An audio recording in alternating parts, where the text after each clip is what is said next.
muchas gracias como siempre por asistir.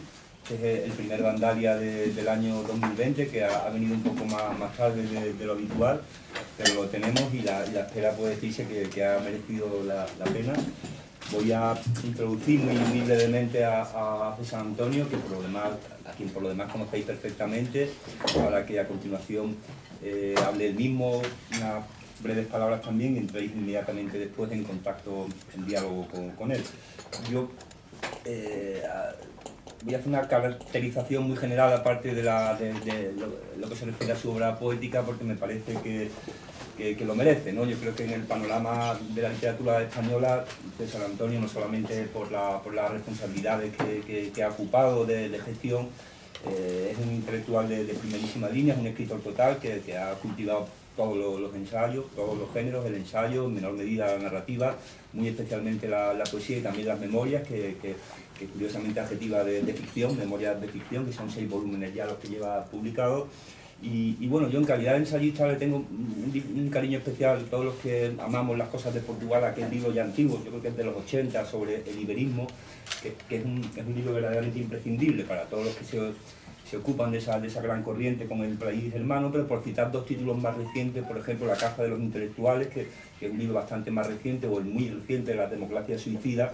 Estos 2 últimos creo que definen muy bien su defensa del trabajo intelectual y de la independencia. Es un intelectual, como digo, que con todas las letras, en el buen sentido, comprometido, una palabra que ya sabemos que se ha vuelto ambigua o equívoca en muchos casos, que ha ocupado, como digo, responsabilidades muy importantes en el Círculo, la Casa del Lector, el Cervantes o el Ministerio de Cultura, pero sobre todo ha dado su opinión de manera regular sobre muchos de los debates más acuciantes, no solamente literarios, sino sociales y también políticos de la vida contemporánea. Para mí esa independencia, esa libertad de criterio, esa eventual disidencia del propio bando, que es algo a lo que nos hemos desacostumbrado, ¿verdad? En muchas ocasiones, parece que ahora es infrecuente en esta época nuestra de bloques compactos y de prietas las filas, que haya voces que se atrevan a disentir de la propia bandería, ¿no? A mí en eso me parece que ha tenido y sigue teniendo una postura ejemplar. Tiene también, como sabéis, una trayectoria universitaria muy importante, y historia de la literatura universal, teoría y crítica de la literatura, la historia del periodismo, y hay que resaltar también este perfil importante de periodista. Ya de joven dedicó su tesis doctoral a la prensa literaria española, y como sabéis, pues ocupó durante mucho tiempo la dirección de suplementos muy importantes en su momento, del Día 16, Cultura, la sección de libros, etc. Sigue colaborando con todos los medios, y no hay tema actual que no aborde. Eso que cuando tantas veces escritores, a veces muy valiosos, se instalan en posturas, digamos, demasiado confortables, demasiado consabidas, me parece que es verdaderamente digno de agradecer para sus lectores. Como poeta, es un poeta con perfil propio muy marcado. No voy a mencionar todos sus títulos, diré la primera recopilación porque la prologó su maestro Ángel Crespo, Las ruinas del mundo, del 91. Después ha publicado muchos otros poemarios, el último anterior a este, Para el tiempo que reste, Calmas de enero, de 2017. También tiene, y mencionaré, importantes antologías como El rumor del tiempo, porque estuvo prologada por otro de sus maestros, Gamoneda, y ya que he mencionado a Crespo y a Gamoneda, pues él mismo dice su estirpe, con lo cual se puede deducir bastante bien el linaje en el que se inscribe: Paz, Valente, Cirlot, Carlos Edmundo de Ory, nuestro querido Carlos Edmundo, Ullán y Cunqueiro, que también, para los que amamos las cosas de Galicia, nos gusta especialmente, con ese linaje, que son poetas, en fin, como en aquella célebre antología de las ínsulas extrañas, que han llevado caminos muy personales, muy al margen de las tendencias constituidas como tales, pues ya se revela también su independencia, digamos, en materia estética. Para el tiempo que reste, él ya sugiere desde el propio título una idea de despedida, o quizá de regreso, que él la ha formulado luego con mucha gracia, y dice, bueno, que los toreros nunca se sabe, que nos retiramos pero acabamos volviendo, y esperemos que sí, que acabe volviendo. Pero es verdad que el poemario tiene algo de recuento, o de balance, o de estación de llegada de un escenario ya muy largo. He mencionado su primera recopilación, pero no el primer libro, que es Épica, hace nada menos que 45 años. En lo formal, yo destacaría la variedad que tiene, y en eso se parece si recordáis un libro también reciente, justo lo anterior, citando la antología de las vanguardias que publicó su buen amigo Jaime Siles, Arquitectura Oblicua, que también tenía esa variedad formal de poemas muy cortos, otros extensos, algunos narrativos, otros muy sintéticos, y creo que esto, él mismo lo ha dicho, tiene algo también de compendio de todas sus maneras de hacer poesía en un solo volumen. Hay, como de costumbre, un trasfondo que podríamos llamar culturalista, lleno de muchas referencias no solamente a la literatura, sino también a los viajes, muy especialmente a las ciudades y a los países, a los escenarios que ha conocido, en un discurso que, como de costumbre, trasciende la experiencia directa, aunque a veces se remita expresamente a ella, y que en definitiva cifra una poesía de raíz humanista, hondamente humanista y existencial, de tonos muy existenciales, lo cual también aquí esa conciencia reflexiva, de autoexamen como él dice, pero también de examen del mundo, está muy presente. Acabaré con unas mismas palabras suyas que me parecen que definen muy bien cuando habla de que está instalado en el estoicismo y en una cierta ironía con ramalazos epicúreos, ¿no? Esta segunda expresión, porque a veces nos parece que el estoicismo y el epicureísmo son filosofías muy parecidas, y lo son, de hecho comparten categorías, pero también tienen sus diferencias, ¿no? Y ese puente que traza entre ambas me parece muy interesante, y también se percibe claramente, y con esto acabo, un cierto distanciamiento, una melancolía, que también me parece otra característica del libro, que no se expresa en tonos oscuros como suele, sino serenos y muy apaciguados. Nada más, enhorabuena a César Antonio, cuando quieras. Voy a hacer un paréntesis comentando lo que decía Ignacio. Un día entrevisté para Cuadernos para el Diálogo, que la mayor parte de los que estáis aquí, no, por vuestra juventud, no habréis conocido, a Bergamín, en el Palacio Real, en la Plaza Oriente, que tenía un ático, donde solo tenía la cama y la carta que Lorca le había dejado con el manuscrito de Poeta en Nueva York. No tenía nada más.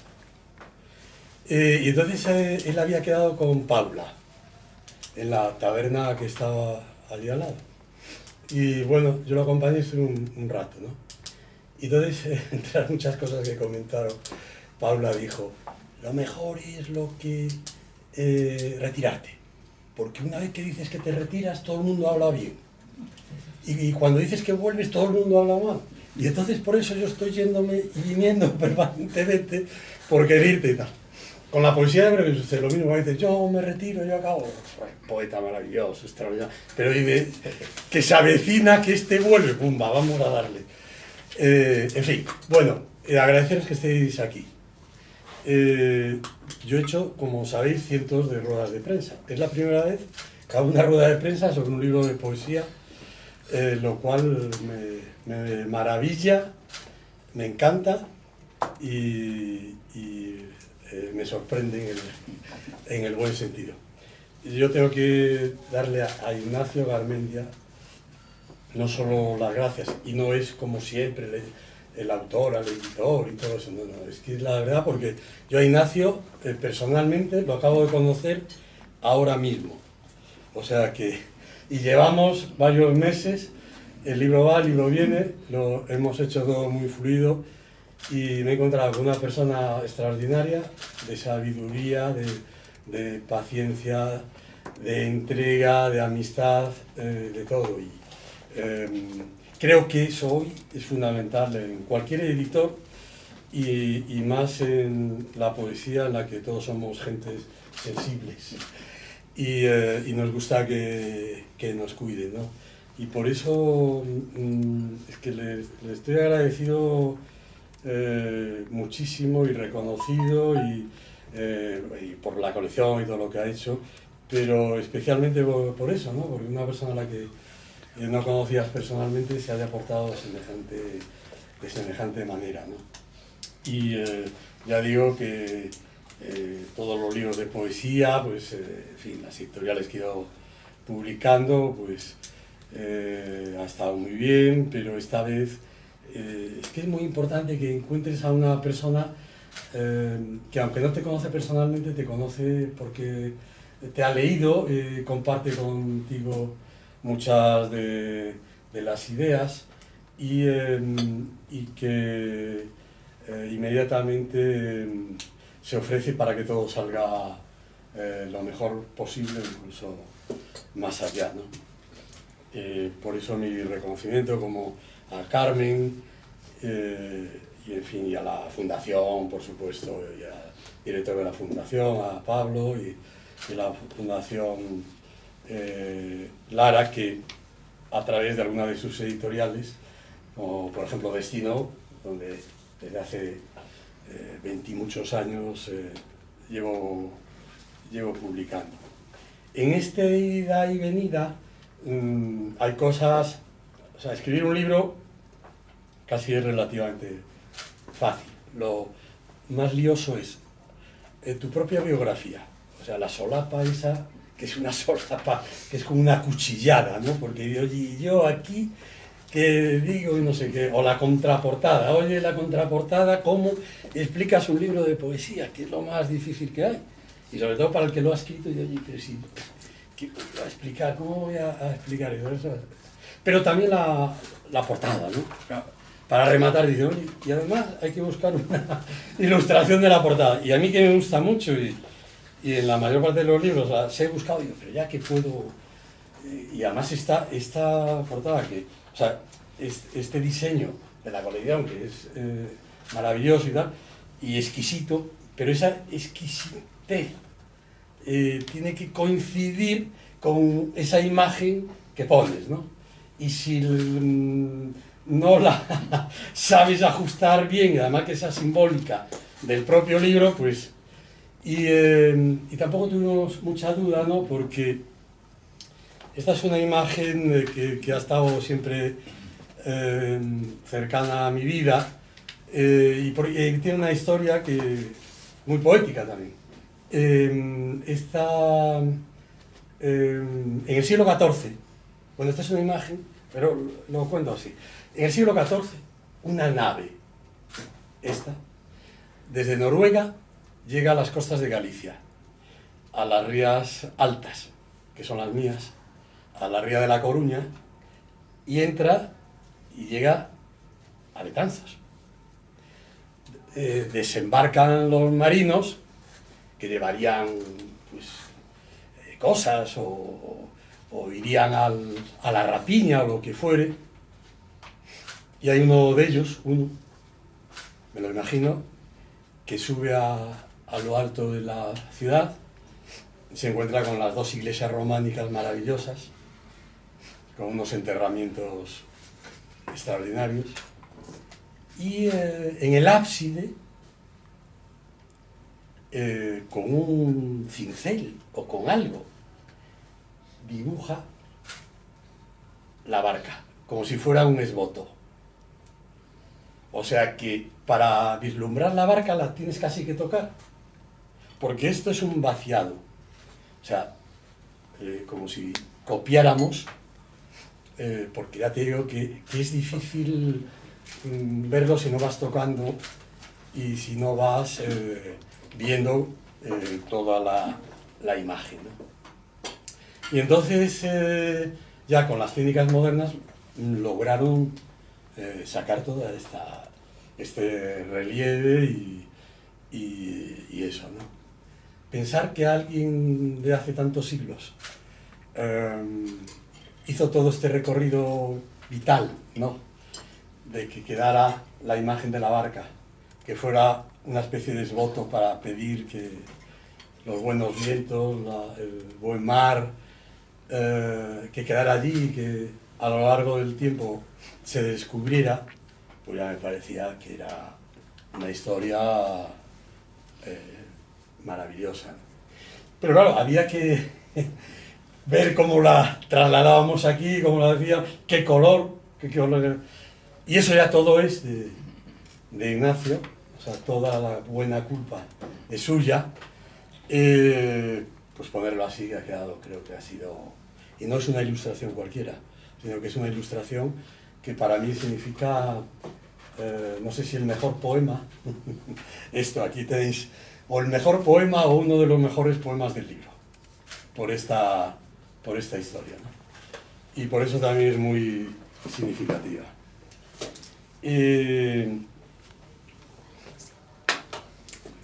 ¿cómo se explica un libro de poemas? Es que es difícil esto, ¿no?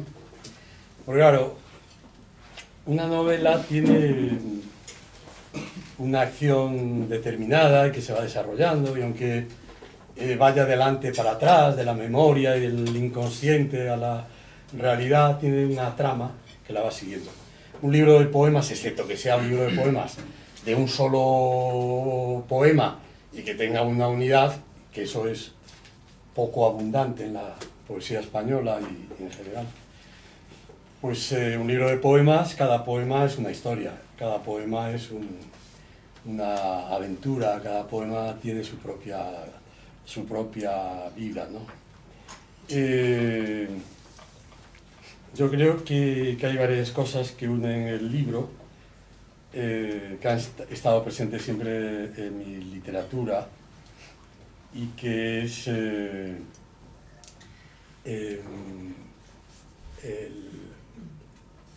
una parte biográfica, entre comillas, que es una parte mínima, pero que es el hilo conductor de una parte intelectual a través de la lectura, a través de los libros.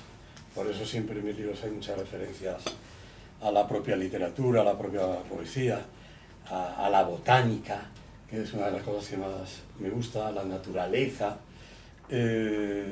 al mundo del cine, que es otro fundamental en mi vida, al arte, a los viajes. Y entonces mi poesía no es aburrida, es una poesía intelectual también, muy relacionada con la filosofía, con el pensamiento, y es cosmopolita. Es decir, que comienza en un sitio, recorre multitud de lugares, de espacios, de materias, de referencias, y llega a su destino, ¿no? Y yo creo que eso no es muy abundante en la poesía española, que no me voy a meter con ella, pero que más bien es aburrida, más bien es anticosmopolita, y más bien es poco intelectual, con muchas excepciones.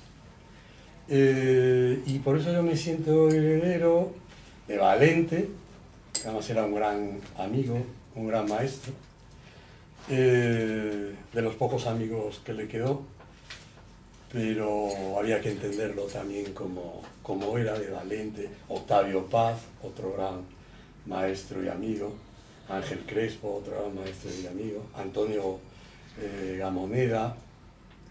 Es decir, una poesía que trata de unirse al lenguaje universal de la poesía, porque la poesía española piensa que solo tiene un lenguaje que es el suyo, y está a veces tan cerrada en sí mismo que no conecta con el lenguaje internacional de la poesía, que es el mismo. Aunque sean diferentes lenguas, los poetas nos entendemos. O sea, poca gente como los poetas para entendernos, aunque sean y escriban en otras lenguas. Y entonces nuestra falta de conexión, sobre todo en nuestra época más contemporánea, con el lenguaje internacional de la poesía, es por esa especie de endogamia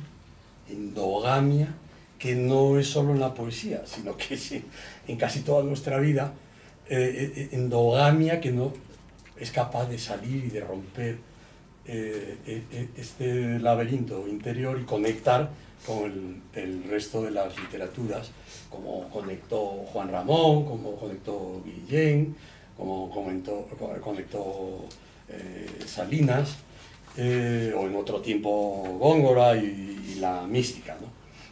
Y entonces nosotros tenemos la poesía española tiene que hacer ese esfuerzo de reconexión con el lenguaje internacional de la poesía. Esa reconexión que alguien desconectó. No sé si fue la guerra, el exilio, la posguerra, lo que fuera, pero hay una desconexión. Y que a través de la poesía hispanoamericana reconectamos un poco a través de Octavio Paz, de Westphalen, de Blanca Varela, de Borges, por supuesto, reconectamos con el lenguaje internacional, pero nos ha seguido fallando un poco esa conexión. Cuando trajimos al Círculo de Bellas Artes a Steiner, una de las cosas que me dijo Steiner, dijo, no, es que la cultura española contemporánea tal es muy provinciana, porque no es conocedora de idiomas, tiene un complejo como de inferioridad, y no conecta con las otras literaturas. Se ha traducido poco, porque claro, porque se cita a Góngora, porque se cita a Gracián, porque se cita a Cervantes, porque se cita a Santa Teresa, porque se cita a San Juan, porque han sido traducidos. Si no, ¿cómo vas a citarlo si está en otras lenguas? Pero toda esa evolución, también cómplice del propio Estado, en dar a conocer a sus autores, tampoco se ha llevado a cabo, y sobre todo con la poesía, y ha quedado al margen y a la posibilidad que hemos tenido cada uno de nosotros de conectar con otros poetas, con otras literaturas, con otros lugares, ¿no? Por ejemplo, Yves Bonfoy, le dan el premio de la Feria del Libro de Guadalajara, y viene a Madrid, a la Casa de América, a un acto, y hay 4 personas. Ni un poeta, ni uno. Uno de los más grandes poetas de la segunda mitad del siglo XX. Y así sucesivamente. ¿Por qué? Es que cuando la conexión tenía que ser fundamental entre... Y por eso, yo que no me voy ahora aquí a poner de ejemplo, porque, en fin, los pecados de los españoles son compartidos en todas las ideologías, pero sí, al menos, tener conciencia de la importancia que era reconectar con esa gente. Por ejemplo, yo conocí a Brodsky, que me lo presentó Octavio Paz, al propio Bonfoy, y a tantos otros poetas, que algunos han traducido algún poema, que algunos, y hay una conexión con eso. Entonces, yo creo que ese sentido cosmopolita sí que lo he tenido. Esa falta de aburrimiento, porque todo lo autorreferencial, si no le das una intervención de diálogo con otros poetas, con otros artistas, o con otro mundo, pues se convierte en una cosa aburrida e insoportable. Y también el valor de la lectura, el valor de la cultura, el valor de que un poeta tiene que tener conocimiento. O sea, es que eso del poeta ahí, de Rimbaud, de que ahí por el Espíritu Santo que le toca, eso es una excepción. Son muy pocas excepciones. Todos los poetas tienen un apartado intelectual, los grandes poetas, pues, un apartado intelectual fundamental. Y si queremos, ponemos aquí Rapao, Hölderlin, Heine, en fin, todos han tenido, y los nuestros grandes españoles, exactamente lo mismo. La importancia del sufismo y la importancia de la metafísica sufí en San Juan de la Cruz, en Santa Teresa. O sea, que no, Santa Teresa habían leído o conocían algo del maestro Eckhart, es decir, que no eran ahí porque tuvieran una conexión directa con Dios, y Dios les dictaba y Santa Teresa escribía directamente por la conexión divina, ni mucho menos. Era una conexión literaria, intelectual, sabia. Por eso le quema la biblioteca. ¿Por qué le quema la biblioteca a Santa Teresa? Porque una persona que leía, que estaba al tanto de todo, y una persona culta y una persona que tenía unos conocimientos. No, y entonces aquí hemos partido de que en este país que creemos que el tomar decisiones así de un segundo para otro y tal, porque es lo importante, que es lo que caracteriza nuestra manera de ser, un gravísimo error. Entonces, pues en mi formación ha existido siempre, y yo por eso creo que mi poesía ha ido de abajo arriba, porque no he sido Rimbaud, afortunadamente, porque no le cambiaría mi vida por la que él tuvo, sino que ha ido poco a poco.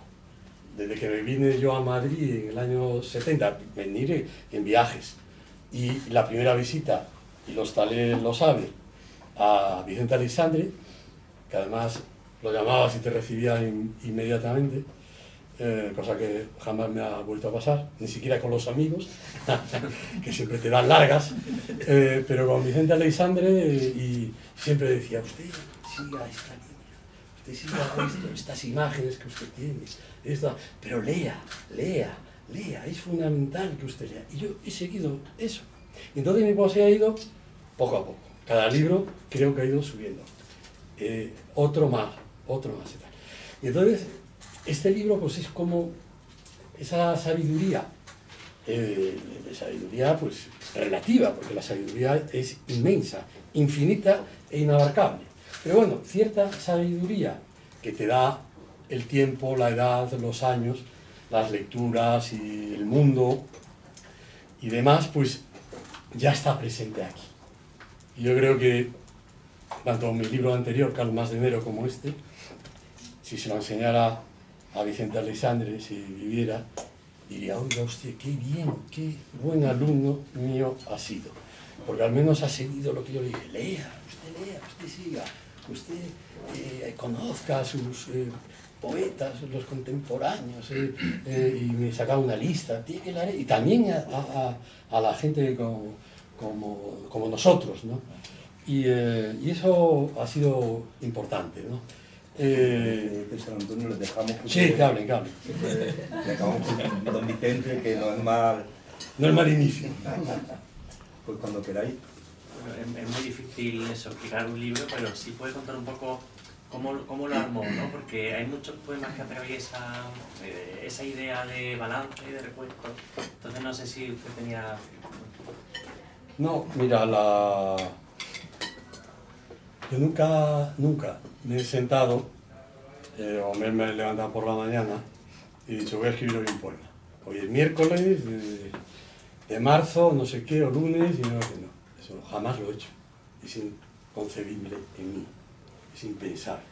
Sino lo que yo he hecho siempre, mi trabajo es día a día, si estoy leyendo un libro o unos libros, o si voy a ver una exposición, si voy al cine, yo tomo notas de aquellas cosas que me ayudan en mi experiencia personal. Las voy anotando, tengo multitud de libretas, las voy anotando, como las citas que hago en mis libros, o las citas de mis artículos, eso son anotaciones de años y años de anotaciones que yo voy poniendo la materia, y hay una parte que pone poesía, y lo demás pues son materias que voy anotando y recurro a ellas en algún momento. Entonces, yo voy anotando, oigo, por ejemplo, el título del anterior libro, Calmas de Enero, y que daba pie también a un poema. Pues estaba en Palma de Mallorca, en el castillo de Belver,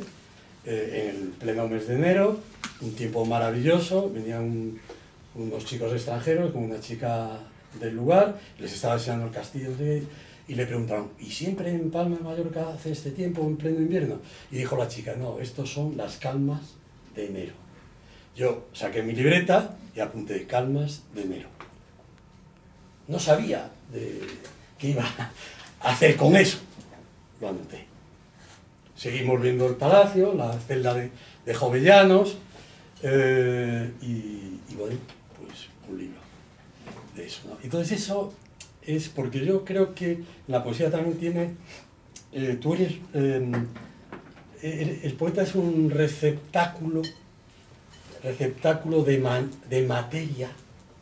materia prima que no se utiliza para las cosas materiales, pero sí para el espíritu. Esta chica dijo, calmas de enero, pues a los chicos de allí que van con ella y tal, bárbaro, pues a Palma hay que venir en esta semana, porque en pleno invierno pues está bárbaro, ¿no? Sin embargo, yo deduje de eso que había algo espiritual y trascendente en esa frase. Y que cuando la anoté no lo conocía, no lo sabía, pero eso se fue añadiendo a otras cosas, como siempre. Y entonces llega un momento que dices, oye, es que ya tengo aquí tanta información que bueno, pues ya, y a partir de ahí se va escribiendo los poemas. Entonces, para mí lo que más me gusta es, como cuando se rueda una película, buscar los exteriores. A mí lo que me encanta, yo sería un gran buscador de exteriores del cine. Y entonces en la poesía es lo mismo, buscar los exteriores, oír los comentarios, lo que dice por la calle, lo que veo, voy a una exposición y de repente veo el título de un cuadro, o una película en un diálogo, y aunque estamos a oscuras, pues trato de apuntarlo. Y todo eso va conformando la biografía personal que se convierte en un poema. Y que lo que yo aporto mío es ser el que lo une, el que une eso, el que le da un sentido, el que le trata de darle una trascendencia y un simbolismo, ¿no? Y eso es lo que está aquí presente, lo que pasa es que está presente ya en una masa muy grande, porque claro, no es lo mismo escribir como cuando iba a ver a Vicente Aleixandre con 20 años, que hoy con algunos pocos más, que algo te ayudan a entender mejor la vida, o incluso a complicártela más, pero ya con cierta sabiduría, ¿no? Yo quería, como lector también de sus libros de viaje, si podía, sobre la poesía o desde el ensayo, reflexionar sobre cómo ha cambiado la idea de viaje en los últimos años con este boom del low cost, y si ya el viaje, tal como lo entendíamos, ha dejado de ser el mismo, si ya visitar Atenas o Estambul en medio de una nube de turistas ya no es lo que era, y si entonces la poesía ofrece alguna perspectiva al respecto. Pues en realidad no son libros de viajes, que siempre mis editores me dicen, oye, no digas eso, porque los viajes se venden mejor y tal. Y oye, pero es que yo no soy, no quiero libros de viajes, son libros reflexivos, de pensamiento. Lo que pasa es que tomo por disculpa eso, ¿no? Pues si voy a Estambul, pues viendo los pozos que hay allí y tal, pues a partir del agua y de eso, pues empiezo a hablar de otras cosas, ¿no? Y entonces, bueno, es una parte, ¿no? Mira, la diferencia está en lo siguiente. Un día, y eran de los primeros libros, porque estábamos en el Círculo de Bellas Artes, y me viene a hablar uno de los que de las personas que se encargaba al final del año, que no trabajaba en el círculo, ¿no? Pues esos que hacen los balances de las empresas, para ver si están bien, están mal y tal, y hacen un informe y tal. Pero este era una persona muy lectora, y me dijo, mira, es que yo me fui este verano a Grecia, y me llevé tu libro. Llegué a Delos, a la isla de Delos, cogí la página donde hablas de Delos, y de todo lo que tú hablas, yo no lo vi. Es que no había nada de lo que tú hablabas allí en Delos. Y dije yo, mira, que eso es la diferencia entre un escritor y uno que no lo es. Que yo puedo hablar de Delos, incluso sin haber estado allí, Y tú, habiendo estado allí, no eres capaz de ver más allá de lo que tus ojos perciben. Esa es la gran diferencia. O sea, que hoy todo el mundo viaje, cada vez es más masa, que no entiende nada, no sabe nada, y no por culpa de ellos, ¿no? Sino porque los sistemas de educación y demás, en fin. Y ni siquiera con el WhatsApp o el GPS que es una estupidez, porque lo más maravilloso es pasear por las ciudades, buscando tú los lugares, los sitios y tal, y no puedo. Ahora vaya usted por la derecha, ahora... ¿Cómo vas a escribir un poema? Dice, oye, va usted por la derecha, ahora por la izquierda, estas ruinas de no sé qué y tal y tal. Pues es que eso es una estupidez. Pero como cada vez la gente seguía más de eso, pues habrá menos poetas, seremos más a recibir las ganancias de serlo, y nos distinguirá más, porque la poesía no necesita de ninguna tecnología, no necesita para nada ninguna tecnología. Eso sí, el poeta sí necesita sobre todo la tecnología médica, que le vendrá muy bien para poder seguir escribiendo poemas, pero lo demás nada. Por lo tanto, que hoy todo el mundo viaje, que vaya aquí a la India, a China, a Singapur, a Shanghái, luego regresan y te dicen, hombre, todo lo que tú hablas es que yo no lo he visto. Y supongo que pensará, yo me he gastado una pasta y me hiciste ir a Delos en vez de ir a otra isla, y no había nada de eso. Y oye, la culpa es tuya, porque la labor de un escritor, y sobre todo la de un poeta, es la de ver lo que pocos pueden ver. Pero no porque sea más cercano a la divinidad, ni mucho menos, sino porque tu preparación, también tu emoción y tu sensibilidad es mayor, y estás más dispuesto a dejarte llevar por el destino. Porque yo prácticamente ningún viaje lo he hecho, lo he preparado. Yo he confiado mucho en el destino. Porque si llegas a un lugar, ese lugar, si sabe que estás buscando algo, te lo va a enseñar. O sea, que yo en eso soy muy... Y eso yo creo que es una materia también muy poética, el destino. Que te lleva por aquí, por esta calle, o te lleva por otra, ¿no? Y mis libros, la mayor parte es porque me he ido dejando llevar, y podía contar muchas historias de cosas que no me las había imaginado y que me llevaron por ahí, en una decisión de tomar el camino por esta calle, por esta o por esta, pues decides por aquí y de repente te encuentras con algo muy presente en ti, y algo muy que te interesa mucho a ti. Y bueno, por eso ya digo, yo digo que son a veces libros de viaje para que mis editores me sigan publicando, y que digan que soy un buen chico y me dejo llevar. Quiero que hagas a mí la lectura de tu libro. Lo que me ha parecido es que es un libro, desde luego, muy existencial, desde luego, de reflexión y de reconciliación, yo creo, con toda tu vida. Reconciliación con toda tu vida. Y en donde están presentes, y esto es lo que te voy a pedir ahora, la importancia que sigue teniendo en tu poesía la naturaleza, casi como estado de alma, y luego esa relación en todo lo que ves entre lo visible y lo invisible, o sea, lo conocido y lo no conocido. Unas reflexiones sobre la naturaleza, sobre todo, y esa relación. Bueno, acordaros aquello de Jasper, que estaba en la entrada de su casa en Suiza, que ponía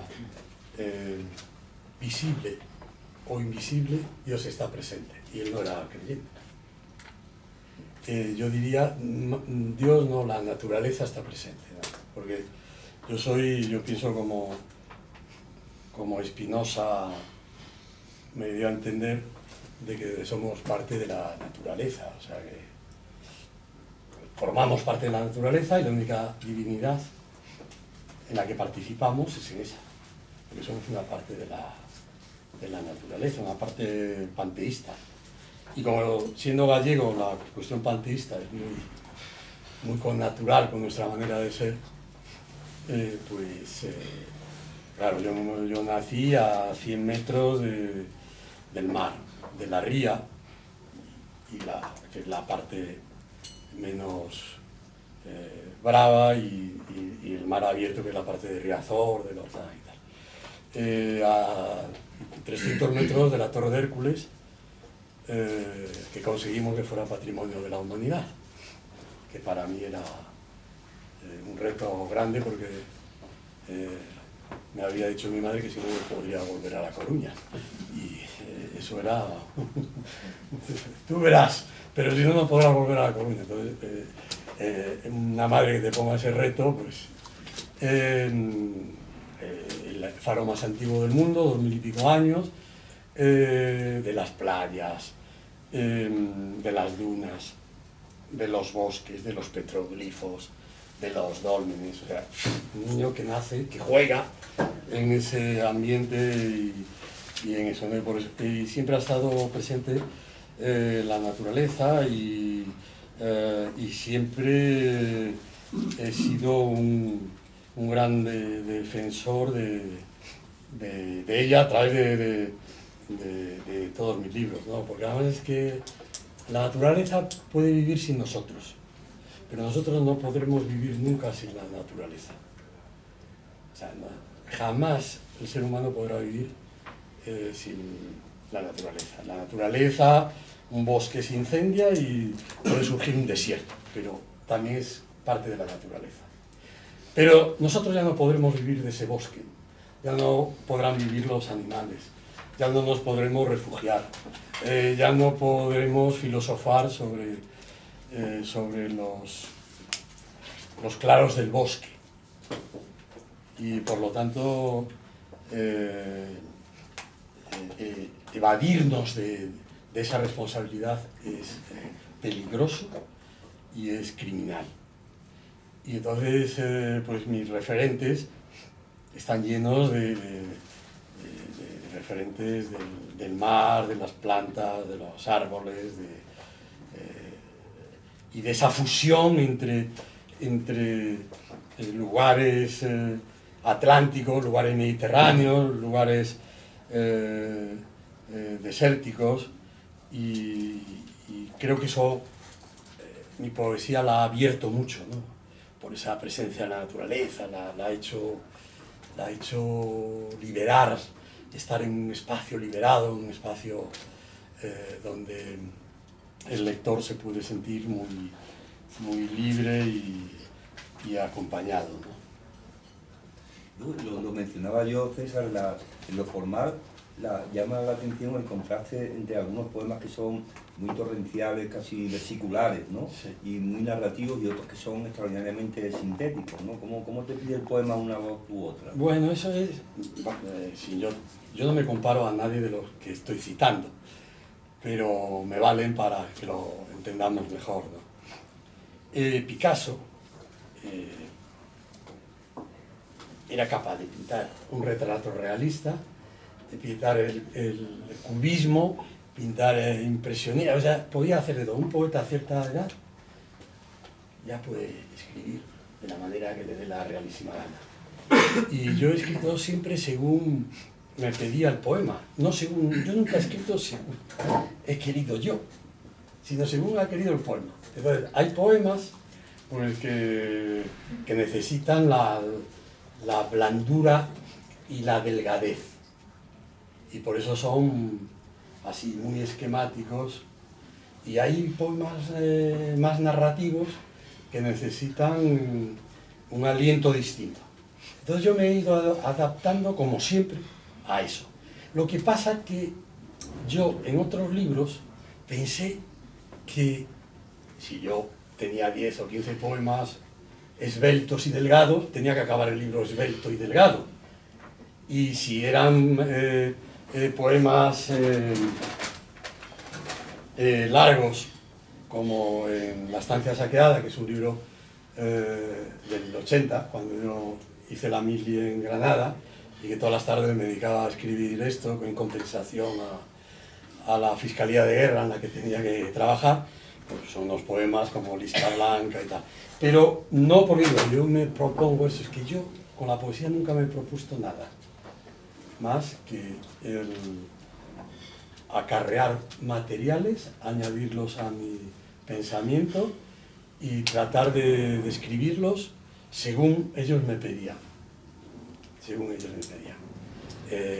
Por ejemplo, el de la chica sacándose el jersey en la fortaleza de San Pedro y San Pablo, pues no lo puedo hacer esquemático, porque entonces yo la tengo que describir a ella y me la tengo que imaginar, aunque está en el retrato. Pero, por ejemplo, el de Manhattan Itálica, que es el poema Fabio, lo puedo hacer esquemático porque es comparar las ruinas de Itálica con las ruinas de Manhattan después de los aviones, del atentado. Para decir en 8 versos, muy esquemáticos, decir que siempre hemos vivido en la ruina, o sea, que no pensemos que cuando vamos a Itálica y decimos, oh, estas ruinas son de otro tiempo, de otra época. No, nuestras ruinas de nuestro tiempo y de nuestra época están aquí.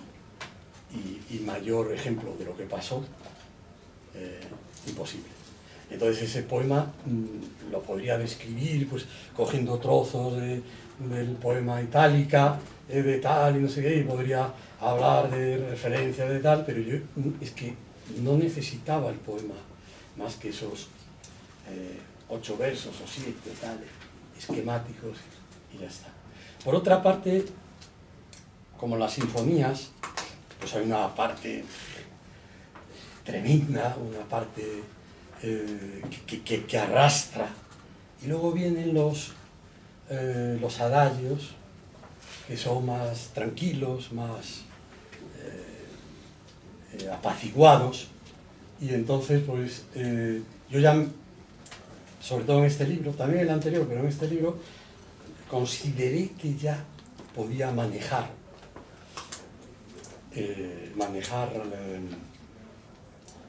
un libro donde se superpusiera diferentes estilos, pero que conllevaran al mismo fin, ¿no? Y creo que tuve mis dudas, porque escribir no es como estar aquí opinando y tal y cual, sino escribir solo, o sea, la soledad es muy complicada. Luego, en la hora de que ya tienes todos los exteriores, y de bueno, pues ahora hay que ponerse a rodar, ¿no? Y ahora ponerse a rodar ya es más lioso, ¿no? Pero yo aquí, y creo que además era como volviendo a Paula, ¿no? Pues eso de ya torear por todas las suertes que haya. Y si te coge el toro, pues mira, pues ya no es lo mismo que te coja a los 20 años que te coja a pocos años después, ¿no? Porque ya has vivido. Y yo creo que aquí encaja muy bien, y es de las cosas que más satisfecho me encuentro. No, respecto a esa evolución vital, ¿no? Que parece que la acompaña, también tiene un poema dedicado a la vejez, sí. Y el título mismo, ¿no? Puede que sea un balance vital. ¿Cómo es envejecer en el mundo actual? Bueno, yo soy un lector de los clásicos, y Marco Aurelio es fundamental. Y como decía Ignacio, pues soy un estoico que tampoco, en cualquier momento, pues, me encantaría ser epicúreo, ¿no? De hecho, hicimos una gran exposición, que os acordaréis, la Villa de los Papiros, que eran antes todos epicúreos. La villa de Herculano, una biblioteca gigantesca.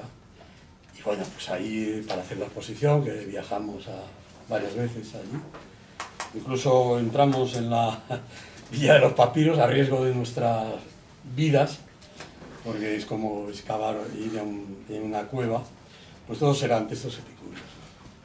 Pero también la edad te da la posibilidad de decir, oye, que estoy escribiendo un poema, como digo, ¿no? Uno de los poemas, estoy escribiendo un poema estoico y tal, oye, pero si alguien me dice en este momento que hay que ser epicúreo, oye, ¿por qué no? Que no pasa nada.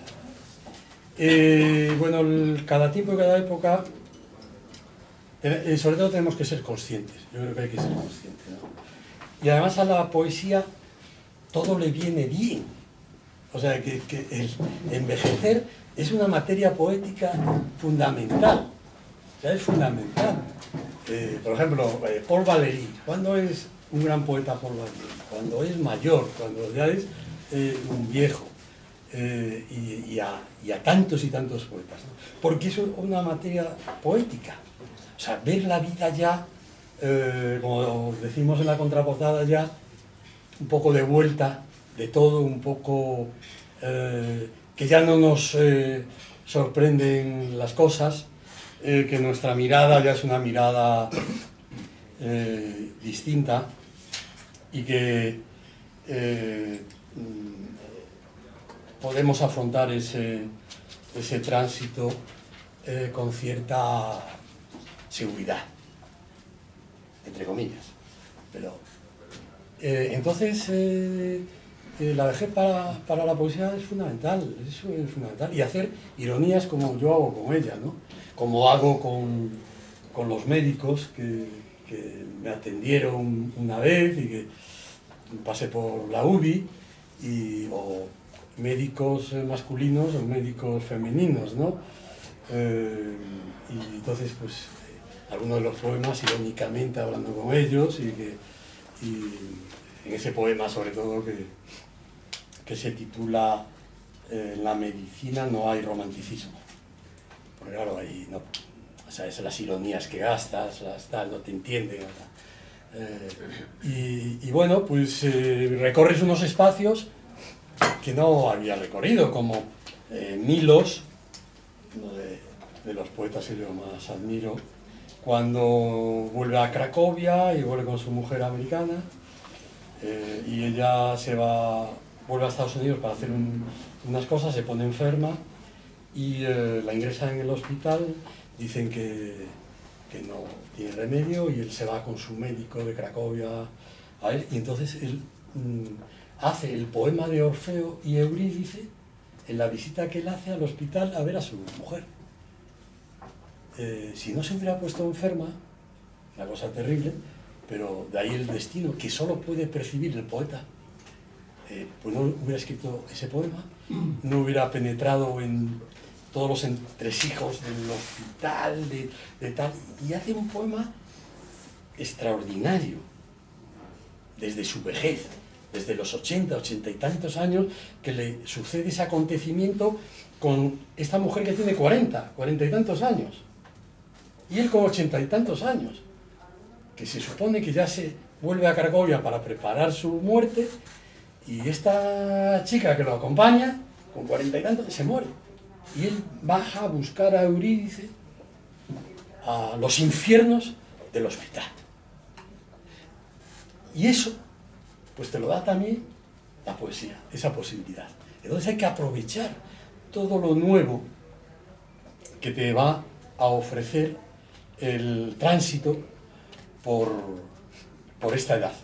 Estando en Lima, y hice un libro sobre Lima, sobre una guía literaria de Lima, paseando por Barranco, me di la vuelta y veo Casa de la Juventud Prolongada. Me quedé maravillado. ¿Y la juventud prolongada? Y al principio dije, oye, ¿la juventud prolongada? ¿Esto qué es? Pero no es maravilloso eso. Eso no es un verso. ¿Y qué era la juventud prolongada? Pues en lo que estamos entrando algunos como yo. Me pareció extraordinario. La juventud prolongada. Yo creo que eso me dijo, no, tengo que escribir un libro de Lima, pero ¿cómo? Nunca había visto ese libro. Casa de la vejez, de la salud, una cosa terrible. No, una cosa maravillosa. Juventud prolongada. Pues tenemos que aprovechar nuestra juventud prolongada y llenarla con todas esas cosas que nos van sucediendo. Y ya, sin miedo, ¿no? Ni miedo a la musa, de la cual ya me despido, ni miedo a... pues, lo único, al dolor. El dolor, que eso es lo más tremendo. Pero yo creo que cada edad te da una pauta. Y entonces yo puedo, como poeta veterano, a diferencia de los poetas jóvenes, hablar de cosas que ellos no pueden hablar. Y yo ya puedo presumir ante algunos, incluso aquí presentes, y decir, oye, es que hay cosas que tú no puedes escribir. Oye, y cuando llegues y tal, pues ya veremos. Pero por lo de ahora no, porque yo estoy en esta situación que, oye, que te queda todavía mucho por recorrer. César, ¿podrías leer el poema Las manos de mi madre? Y ya, si con eso, si no tienes más preguntas, terminamos. Lo leerías tú mejor. Hay que hacer algunas entrevistas. ¿Por qué no lo lees tú? Javier, venga, léelo tú.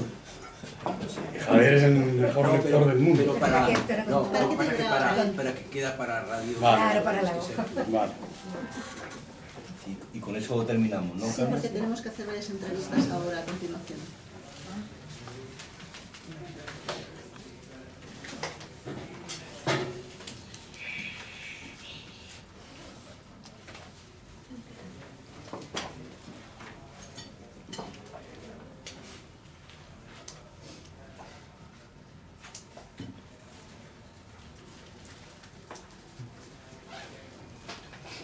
Manos de mi madre.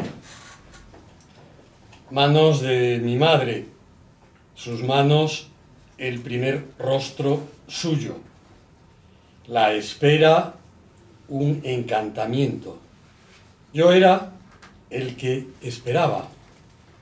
Orden de no moverme. Espera, vigilia, plegaria, deseo del otro. Deseo de ser reconocido por otro deseo. Deseo de deseo. Deseo del deseo del otro. El rostro del mundo custodiado en el rostro de la madre. La primera aparición del universo encendido. El mundo, la apariencia del rostro de una madre. El rostro de la madre como un espejo. Y verlo todo por adelantado. En el cielo despejado y en luz refulgente. Madre del seno. Madre del signo. Me echaste de menos, te echo de menos. Mi ausencia supo abrir en ti el signo de mi carencia. He estado presente en ti, incluso bajo la forma de mi ausencia. Mi ausencia me hizo presente. Mi vida sabe volverte carente. Ocupa un lugar insustituible en ti. ¿Puedes perderme? ¿Puedo perderte? El deseo de la madre no es un deseo anónimo, sino un deseo capaz de transmitir el deseo. ¿Qué quería ella de mí? ¿Qué quería yo de ella? El niño que vino al anochecer bajo la luz del faro. Y este amor de las almas gemelas. Y este amor sin cuerpo. Y este amor tan generoso que aploma. Tutto parla di te. Incluso cuando ya te fuiste y vivo en el eclipse.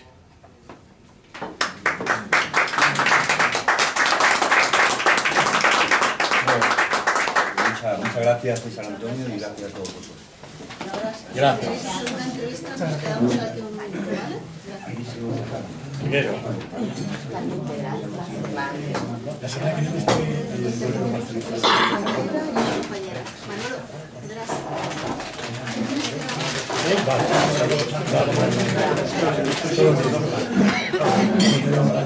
Vale.